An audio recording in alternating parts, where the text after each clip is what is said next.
I've made billions of dollars of failures.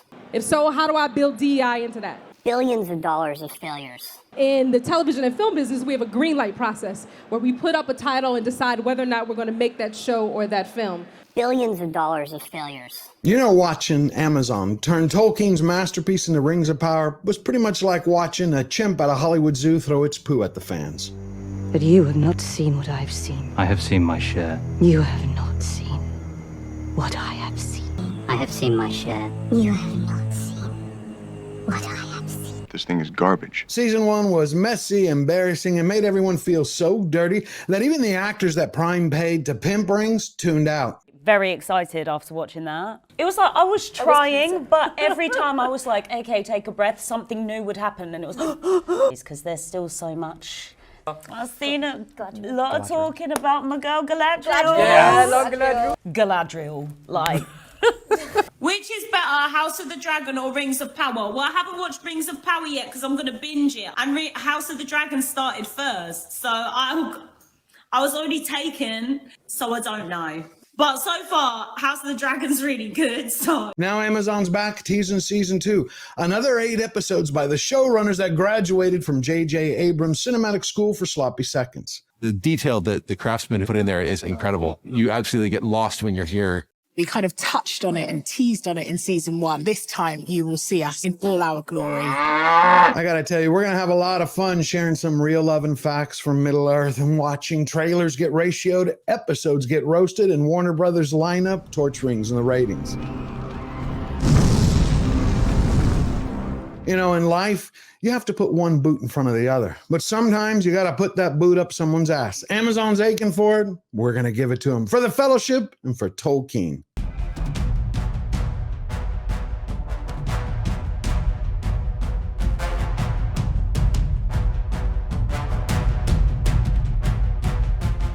Welcome to all the lovers of the Legendarium and the more than 165,000 brilliant subscribers and bold slayers. 2 years ago, I started covering Amazon Prime's journey to bring Rings of Power to life. The studio promised to faithfully adapt the Second Age of Middle-earth. Fans cheered, hearts soared, and then reality hit. But they were all of them deceived. Amazon was unmasked. All their grand promises, nothing but smoke and mirrors, all polluted by cringe writing that was ripped straight from TikTok videos offering bad marriage advice. Give me the meat and give it to me raw.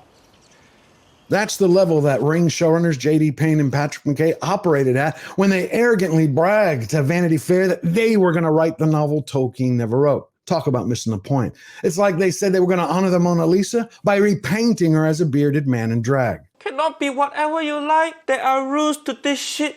After 6 months and millions in marketing, all the tricks that Amazon used, the promotional gimmicks to hook potential viewers, failed. Throwing cash at critics for praise, failed. Trying to bribe fans with food in Brazil and free travel to the UK, failed. Rings of Power went from being the next big thing to another punchline for anyone that wasn't on Amazon's payroll.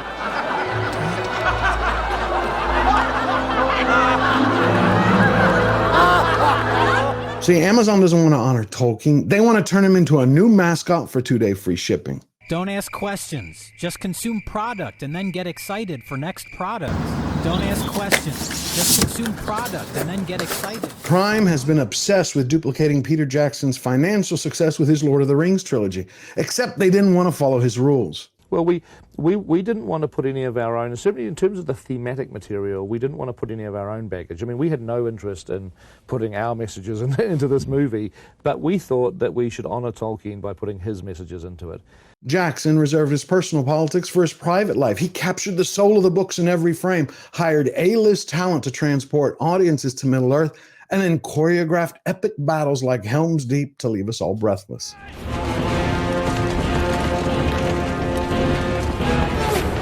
As for Amazon, they rode the short bus to woke Puristan. They took the fun and fantasy out of everything, butchered Tolkien's timeline, and that's in between filming fight scenes over nameless taverns. They're ready for the tavern! Once the studio prioritized putting the Hollywood message front and center over storytelling, the race was over. It's not a secret. I'm the first of color. She is the first dwarf of colour. Now we see us. Now we're here. We are heard. We are seen. It is our time. The age of men is over. The time of the woman has come. This represents progression. The generation that comes after us now, this will be their memory of Tolkien. The movie franchise, and a lot of respect for it, and I felt very represented spiritually and intellectually, but not in image. You know, there was no one that looked like me. You say it like it's a bad thing. Rings' premiere episode was a success. $1 billion guaranteed, at least that. But as for the rest of the series, well, think about it this way. If it was a dish you cooked up to serve guests, the series wouldn't be fit for dogs or ex-wives. Still, that didn't stop studio boss Jennifer Salke from contradicting the audience's reality when she raved and called the show a very culturally defining moment. Newsflash, cultural phenomenon don't lose 63% of their audience. On the contrary, by the time the finale was finished, if everyone loved it, the world would have been breathless and begging for more. Instead, they ended up mocking the show with timeless memes. With Vagisil, the relief lasts, which is good, 'cause we can talk all night. Trust Vagisil, a better understanding of better intimate care. Now, Amazon Prime wants the 63% of the audience they once branded as bigots to return to watch season 2. So here we are. We got Amazon, who's been quiet as a church mouse at a cat convention over the last 2 years. Then boom, out of nowhere, they drop a teaser. An evil, ancient and powerful has returned. That evil has a name. It's called Rings of Power. And an hour after they dropped their trailer on Twitter, you had Warner Brothers CEO David Zaslav squashed Rings like Texas roadkill by releasing a juicy teaser of their own for House of the Dragon Season 2. We must play the board before us. Proceed cautiously. Dignity. I want revenge. Now, don't go expecting like a cage match between two corporate titans. Think of this more like a beatdown with Mike Tyson versus Chris Rock. Uh-oh, Richard! Rings debuts on August 29th, but the big question remains, is this simply going to be another train wreck that the studio spends millions on in marketing in order to convince the public that it's a triumph? Or did Prime actually learn their lesson? Did Jeff Bezos finally see the value in not breaking his promises to his son? My kids have become Tolkien fans as well. In fact, one of my boys, I think, approaches the level of a Tolkien scholar. And after Amazon got involved in this project, my son came up to me one day. He looked me in the eyes, very sincerely, and he said, "Dad, please don't F this up."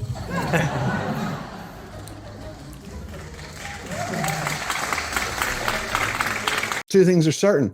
Bezos, if he wants to continue convincing audiences about his earnest love for Tolkien, is going to need to take some acting lessons if he's going to go on reading from cell phone scripts.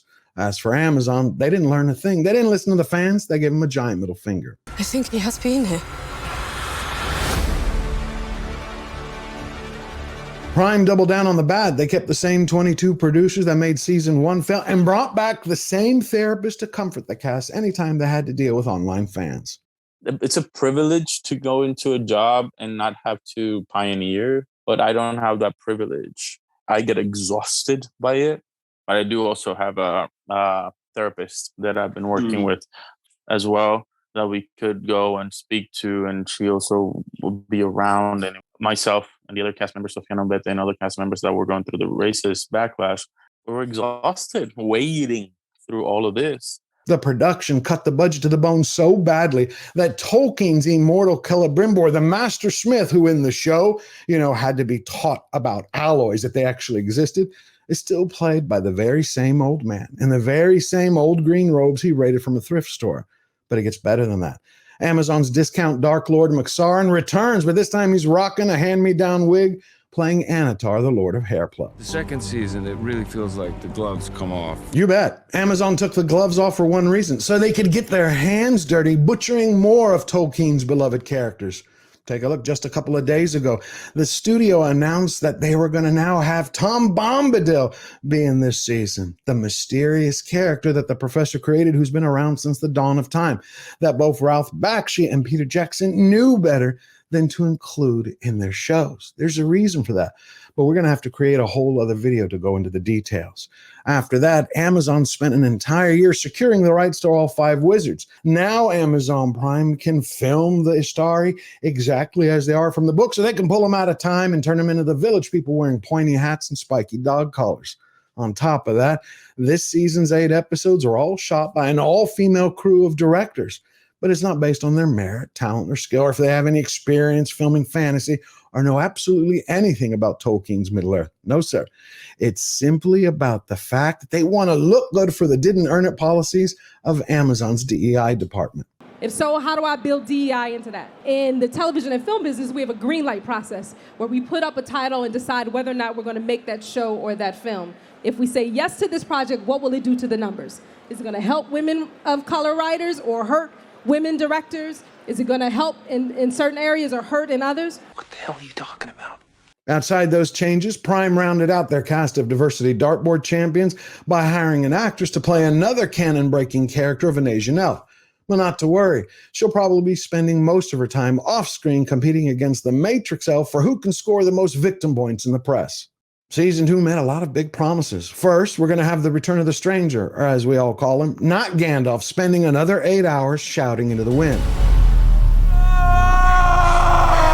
Once not Gandalf is done screaming into the screen, we're going to have Disa return. That's the character, the not first female dwarf, played by actress Sofia Novente, who's going to delight audiences with another round of her moves. While Disa is busy belting out the blues, we're going to have the dwarves of Khazad-dûm return.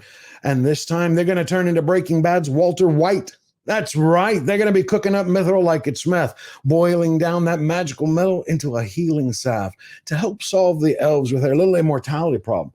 Because after all, Tolkien's Eru, that's the god of his entire universe, he only granted the elves immortality, that's life forever, but he never foresaw the day that he would be confronted with the wrath and incompetence of a bad writer's room. Who'd have thought a ring could have so much power? They should name a show after it. The Power of Rings. One of the things I found really interesting is the fact that the showrunners this time did a really good job in hiding their little happy pack of murder hobbits in the teaser. But then the next day, they gave the game away when they highlighted one of the cast in a behind-the-scenes promo. So what that tells us is that we're going to get another chance to continue following the mental decline of this troop of psychotic pygmies as they celebrate any time one of their own, just happens to get a little slow, falls behind, and passes away, which is going to mean it's time to unpop the champagne, light the fireworks, and throw a good old-fashioned get-together. Way to go, Amazon. It's just really exciting to finally be back. I'm just so grateful to be a part of it. Of course, the show wouldn't be complete without its Queen Karen. So welcome back to Grumpy Goldilocks. Prepare yourselves. This time around, the elf that forgot to take her medication is ready for round 2. Except she's finally giving up on her eternal crusade to seek revenge, and she's picking up a quest to find the manager and get back what she's owed. This season, Galadriel's being driven more by a bigger purpose. And I feel she's once again becoming connected with Middle-earth and with all the people in it. Well, with everything else that has plagued the production, we have new news. Now actress Nazanin Boniadi, the one who portrays Bronwyn, another fake made-up character not found in the books, she decided to take a year out of the production to travel around the world playing an activist. And that just touches you right in the feels. I gotta say, the caliber of the talent, the commitment that they have to Tolkien is just inspiring. Now, you add that together with a crew that is devoted about half as much as the cast, and what is the result? You get a wardrobe department that's printing cheap t-shirts to look like real metal armor. It's been a long way. Some bad things might have happened. Some good things may have happened. Compare those shots of armor and some of the outfits you see on screen to the level of detail and care in creating the armor for a George Clooney coffee commercial. I've slain your dreaded dragon. For saving the kingdom, what doth thou desire? That pretty much tells you all you need to know about the series. That is the level of love and respect that showrunners J.D. Payne and Patrick McKay have for John Ronald Reuel Tolkien's mythological masterpiece. Just imagine it. The professor started writing his books in the bloody trenches of World War I, only so they could eventually become one of the best-selling book series of all time that crisscross continents are embraced by every race, religion, and creed, only to be used by Amazon as a plaything, a distraction for Jeff Bezos' midlife crisis. I've made billions of dollars of failures at Amazon.com. You can say that again. Billions of dollars of failures. Damn right he failed. He hired 2 flunkies, 2 showrunners who couldn't pour piss out of a boot, with the instructions scripted right there on the heels by the writer's room. The same writers that want to craft all their dialogue to sound Shakespearean, yet it only comes across sounding like a bad ad for a shampoo commercial. Repairs damaged hair and takes sprays. Nourish your hair to make it beautifully smooth. The sea is always right. The good news is there's no audience for this show. The fans have spoken. They have ratioed Ring Season 2 trailer to oblivion and back. It has 13 million views, 98,000 likes, and 538,000 dislikes and rising.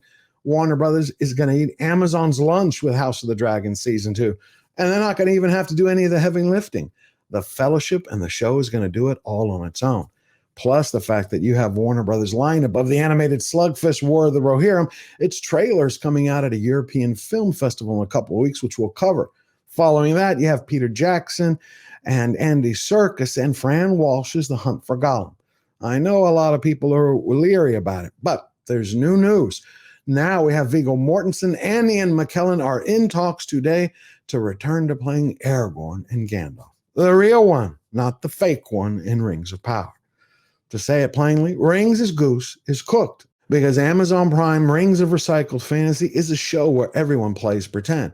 You got the showrunners pretending to know Tolkien better than the professor, you got activists pretending to be actors, and you have directors who are pretending to be Peter Jackson by stealing whole scenes from him.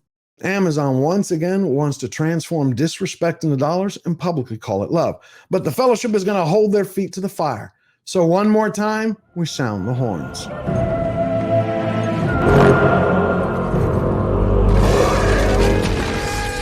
If you enjoyed this video, hit subscribe, smash the like button, share your thoughts in the comments down below, and share this with everybody you know. And to win every battle and stay true to yourself, all you have to remember is, we never bow down, we never bend the knee. Always forward.